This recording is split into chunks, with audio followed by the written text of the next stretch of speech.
Barbara Walters asked Christopher Reeve after the accident that turned him into a quadriplegic how it was possible that he and his wife were trying to have another child. The guy breaks out in this 50,000 watt stupid grin and says, you know that saying, it's got a mind of its own? It's true. I mean, think about it. Can anyone explain why something turns you on? Why a steel pole threatens to rip right through your pants? Anyone? Anyone? No, don't be shy. Come on. Anyone? Nope, didn't think so. You know why? Because there's just no explanation for it. I mean, I'm not talking about the difference between, say, preferring blondes over redheads or being a leg man as opposed to a nice pair of double Ds. You know, I'm not even talking about the slightly kinky stuff like wanting your wife to wear high heels while you bend her over the kitchen table. or having a girlfriend who says, wear those cowboy boots with the spurs on. I'm talking about anything off normal that revs your motor. I think it's all brain chemicals, because if it didn't think for itself, who in their right mind would be turned on by anything other than boring, vanilla sex? But really, what I'm talking about here is sexual preference. I mean, how can anyone think that I chose to be gay? I mean, if it's a choice, a conscious decision, why would I choose this lifestyle? I mean, do those right-wing nutjobs really think that? One day in junior high, I jumped out of my desk in algebra class and shouted, I want to be gay because I can't wait to get fired when my boss finds out that I suck dick.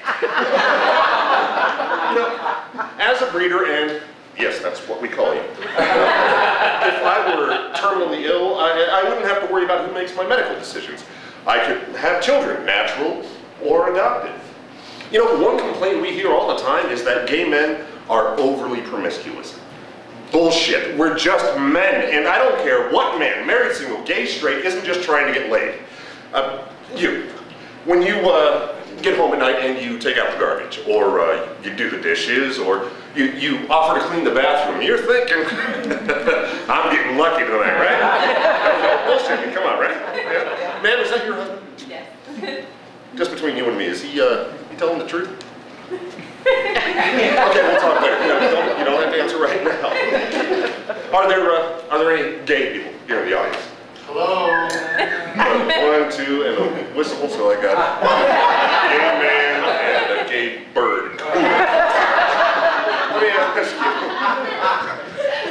how did our community decide on the word gay? I mean, the definition of the word defies the reality.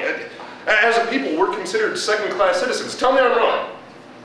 Or not. As a child, there were times when I had flashes of fear. Times when I didn't trust everyone. Like, I thought my home could get vandalized or burned down because a friend or neighbor found out I was gay. Or, you know, I could be evicted because my landlord didn't like those people.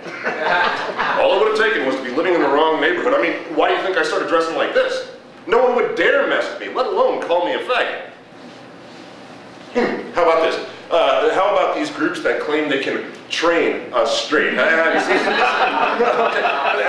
don't see how these sex reorientation programs can claim to work. You know, I've seen these people on TV, gays and lesbians, claiming to be cured, but you know, they're sitting there dressed all prim and proper and they're holding hands, but I don't fucking buy it because my gaydar still goes off like a Big Ben alarm clock. All right, if what they're claiming is true, does that mean that any man would get a hard-on if he saw some beefcake posing on the beach? Or is it just that he instructs his dick not to? But when he sees a beautiful, naked woman, he gets a stiff one because he tells it to jump? And if so, I ask you, why doesn't my dick get hard when I see a beautiful woman? I tried telling it to, it didn't listen. Of course, it never listens when I tell it to go down either, so.